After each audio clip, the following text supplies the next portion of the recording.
Inin natin to. Pero teka, bakit meron naman dyang bulate at saka sapatos? Nakakain ba yan? Bahala na, tara, let's go! Let's go! First is, yung mangga. Pero guys, bago ko yan kainin, don't forget to follow me at comment sa my comment section kung anong next na kakainin natin. So yung mangga na yan ay ito, yung gummy na mango. And guys, I'm telling you, ang sarap nito at lasang-lasang mangga rin.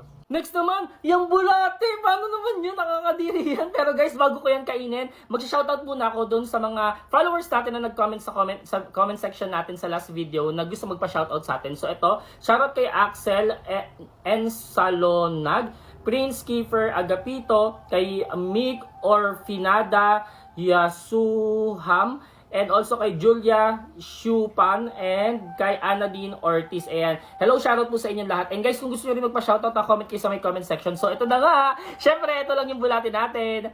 Yung gummy pa din.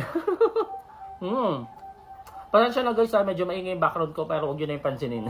So next is, yung sapatos, paano ko makakainin yung rubber shoes na yan? Pero syempre guys, meron akong naisip at hindi talaga yan yung kakainin natin. Ito lang, yung sneakers. Ayan o, sneakers. Di ba yung sapatos merong sneakers?